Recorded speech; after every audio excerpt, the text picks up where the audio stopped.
Hi everybody and welcome to another wing review. Today we're going to review the Ozone W.A.S.P V1.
Alright, before we get started, remember to subscribe to the channel by clicking on the little icon here. And if you'd like to support our channel, if you like our content, remember that you can always buy us a coffee. The link will be in the description below. The Ozone W.A.S.P V1 comes in three sizes. That's the 3 meter, 4 meter, 5 meter, and 6 meter. When you get the W.A.S.P, what do you get with it? You get the bag. Inside the bag, you get a repair kit with instructions. You get the spare parts like spare tubes for the one pump system, spare connectors. You get a cinch belt, which you can also use actually as a waist belt for the leash. You get a leash and so on. What you do not get is a pump. And also the one thing on the bag that's annoying is that the bag is only made for the Ozone shorter pumps. If you want to put a larger pump on it, it won't fit on the Ozone bag. The Ozone bag is very simple. It only features a very thin strap, shoulder strap for the bag. It's slightly uncomfortable to use. I prefer putting the wings in a proper kite bag with proper shoulder straps as I've got a bit of a walk to the beach.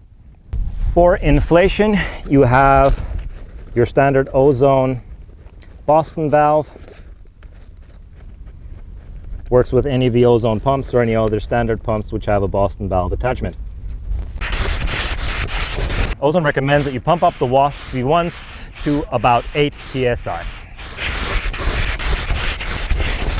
You notice when pumping up, it takes the air a lot longer to get into the strut than it does into the front tube, so you can always take a break in the middle and then let the strut inflate and then keep pumping. Because the tube for the one pump is very, very thin, deflation can take a while, especially on the 6 meter. If we have a look at this, when I deflate it, the leading edge deflates really quick,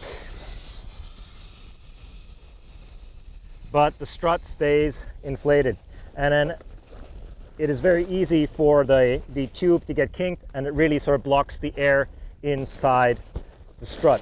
What I do there is I will roll it from the back to really squeeze out all the air before I roll up from the tips to pack it down.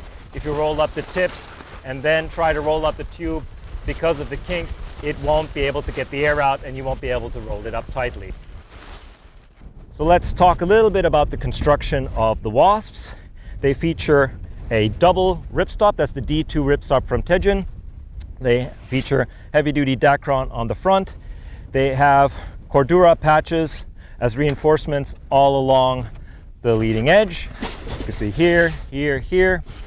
There is only a little bit of protection right on the tip. They leave the rest of the tip unprotected in case you're going wing skating and so on. You need to be a bit more careful with it. There is a patch on the top here to protect the canopy from the pump system, the pump valve that's on there. I would have preferred them to add another patch on here because the one pump system can rub up against the canopy and this can cause small little holes. That's why I have patches here, and I have patches like this on all of my Wasps. What's quite unique about the Ozone W.A.S.P is there's a lot of handle choices on here. You have a surf handle in the front, you have a front tube handle underslung right at the bottom, then you have your strut handles. They vary in number amongst the sizes. The 3 only has 4, the 4 has 4 handles, and the 5 and the 6 have 6 handles on them, if I remember correctly. And also, a feature that I really like is these Y handles on here, which give you a great option for holding onto when you're doing maneuvers, and also when you're learning, they're actually quite nice handle to use to get going. The handles on the Ozone are quite lightweight. They don't have a lot of structure to them. They are very, very soft. They can get a bit uncomfortable when you're riding, especially as they get older. As you can see on this one, the handles, which I don't use, stay quite close, and the other ones have stretched out, which means they get thinner, and these can sort of dig into your hands a little bit. Even with all these handles, these things are still quite lightweight. The 3 meter weighs 1.5 kilos, the 4 meter weighs 1.85 kilos, the 5 meter weighs 2.1 kilos, and the 6 meter comes in at 2.55 kilos. So they're quite light across the board, which makes handling and surfing a lot easier. The Wasp has no windows to speak of. This keeps the weight down. However, before you do any maneuvers and so on, you need to lift up the wing to have a look what's downwind of you, because you're essentially blind to whatever's in front of you. The leading edges on these wings are thick. It is really apparent when you look at the 6 meter, it's massive on there. The 4 meter here is more or less in a medium size. However, it's still bigger than most other ones in this size. However, this lends itself to keeping the structure very, very rigid. The shape of the Wasp has a slight dihedral. This helps it to balance out when you're just holding it by the surf handles. A dihedral will always try to more or less stay stable. What the Wasp doesn't like is being in wind shadow. So if you get into a bit of a wind shadow here, it tends to always drop a tip, which can make carrying it when you're walking slightly annoying. You have to be a little bit more proactive with it. What you can also do is hold it by the Y handles like this. This is why I love the Y handles. You can really wedge the wing in, especially when it's gusty. You can really keep the wing under control this way. To talk a little bit more about the construction, the trailing edge is only reinforced with a doubling over of the ripstop. You have a nice reinforcement on the strut. There is no sort of center cloth section above the strut. The canopy is sewn directly onto the strut, and the strut has the defined profile of that. This takes a little bit away from its low end. However, it gets it back thanks to its rigidity.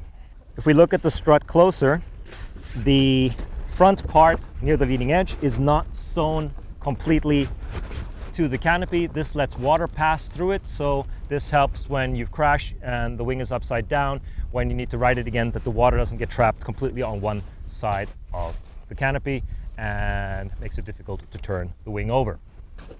Everything is super reinforced on the handle front. All the handles that are connected to the leading edge are reinforced by large Cordura patches. They are sewn onto at least 3 points for each handle. This really makes sure that they cannot rip out and that there's no movement. The leash attachment point has been reinforced on the inside and on the outside of the strut. You have a large protection patch here, Dacron, on the middle of the wing where you have the connection to the strut. The canopy is connected to the leading edge via another strip of Dacron, so you really don't have to worry too much about little scratches and so on this part, which is a really good idea to reinforce them. This is also what they do on their kites. What you notice on the strut is that you have all these reinforcements for the handles. They're going along here. They're not bulging out. However, there is no protection for your hands underneath the handles. Your fingers are directly on the Cordura. When you get good, it's no longer much of an issue, but in the beginning, as you're pumping, you tend to always hit. You tend to always hit this part when you're trying to get up and foiling, and you can scrape your knuckles a little bit. And that is the same thing on the surf handle. There's nothing here to protect your hands from the wing itself. There's just a thin Cordura patch and the leading edge material. It would be cool, just like on the duotone, to have a bit of a padding here. That said, the handle on this is quite wide dimension and it's well placed, so you're typically never bouncing up against the tube all too much. When you're surfing, your hands are away. It tends to happen more when the wind is light and you start twisting the handle to keep it under control. That's when you can scrape up against it. Then, however, you have multiple options to not have to hold it there.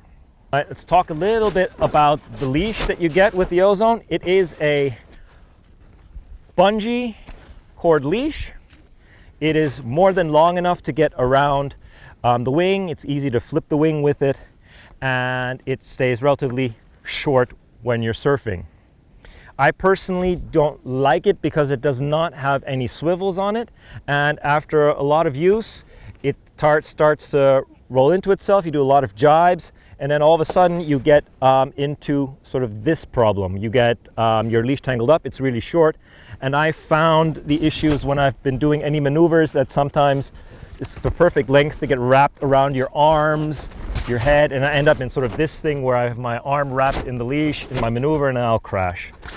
This is why I take these off of my own personally, and I use SUP or boogie board coil leashes. So, how does the Wasp ride?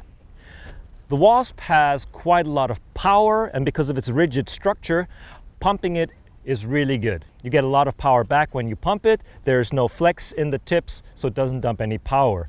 The only wing I've tried that's actually more powerful than this is the Gong Pulse. Thanks to its lightness, it is really easy to control. Even in the lightest winds, it tries to fly by itself. The only wing that I found had better handling than this was the F1 Swing and the Slingshot V2 Sling Wing. The added strap options are actually quite great for maneuvers. I really like holding on to the Y handles, especially going into tacks. I can hold the bottom one, I can hold the top one. If I go into attack, I can really keep it away and I can switch straight back to the other handle. I don't have to go back to the same handle. And when I try other wings, I actually really miss this Y handle option. I personally would prefer if all manufacturers had that as an option on their wings. The surf handle is perfectly placed. This swing is perfectly balanced when you're heading on the wave and you just let it flag out. In cross onshore winds, you do have to hold it up a little bit higher to make sure it doesn't catch up, but in anything cross on, side shore, cross off conditions, it floats along perfectly. It is one of those wings where you can actually just let it go on its leash and it will keep flying behind you and ready to be pulled in to reset, especially on those nice cross offshore down the line days. The handling is quite nice. It floats nicely above your head. It is very easy to control. It does not have a tendency to drop. It is very easy to recover when you hit the water. If you bring it down, just push down on your backhand and it pops up quite easily. The wing tip unsticks very easily. It does not have as much rake as, for example, the F1 or the new Sling Wing, which does sometimes still give it a tendency to hang up on the water if you're not careful, but the recovery is quite easy to do. The Wasp is quite sensitive to which handles you put your hands on. I tend to use different hand positions for going upwind, downwind, getting into the wave, pumping up onto the foil, and it doesn't transfer from one size to the other. I use different handles on the 5 and the 6 compared to what I use on the 4 and the 3, for example, for pumping up. When I'm riding the 3, I'm holding the different handles, and if I'm on the 6 in light winds, I'm holding different handle positions. So for every size and essentially for everything you want to do, you need to figure out which handle position works for what you want to be doing. So in conclusion, I think Ozone have done an amazing job for their first wing. There are a few issues, for example, with not having swivels on the leash, no protection for your hands on the tubes, and the lack of a protection patch for the canopy to protect it from the one pump system. But otherwise, it has great range, It is nice and rigid. The quality of the construction is amazing. There's no parts of it where I would complain about the construction. This thing is built to last. I would say that this is the perfect wing for most people on there. You can't go wrong buying one of these. Again, I would just recommend get a different bag and get a different leash. I hope you enjoyed this review. Remember to subscribe to the channel, and if you want to support us, click on that Buy Me a Coffee link below. See you on the water. Rock on.